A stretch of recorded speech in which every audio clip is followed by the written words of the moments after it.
即马全台湾65岁以上的时代，每10个人当中都有8个人有失智症。这社福团体是专工对日本引入教材，带民众来了解时代的失智行为。好，一饮而尽，干杯！啉落手中一杯面包汤，老师带领学员正式进入失智患者的世界。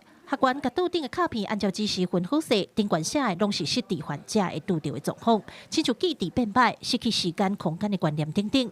社区团体专工对日本引进一套认捌失智症的教材，透过浸水式的体验，让民众知影什么是失智症。来参加的学员最少拢甲失智症有关系，有人为了要照顾治病时代，有人是要提早做预防。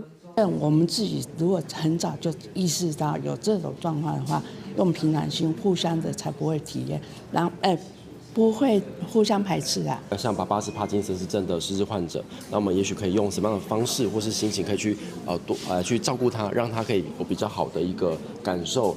根据卫福部的统计，台湾这阵65岁以上的时代，每100人都有8个人得到失智症，而且年岁若增加，致病风险也对咧提升。社区团体表示，失去记忆、认知功能失常、时间错乱等等，拢是失智患者会发生的状况。但是这状况代表的意义是啥物？家属要如何去应对理解？这套教材用旅行做主题，把患者的镜头融入伫行程内底，一站一站带学员去感受。透过这样子的影片情境模拟的方式，让大家实际的走到失智症的第一视角，了解到说在他们世界里旅游会是什么样子的一个状态。失智症是无法度治好的病，不过咱会当提早去做预防。社区团体望就着课程的推缩，若个社会认捌这款病，嘛会晓去面对伊、接受其、适应其，进一步减少社会成本的付出。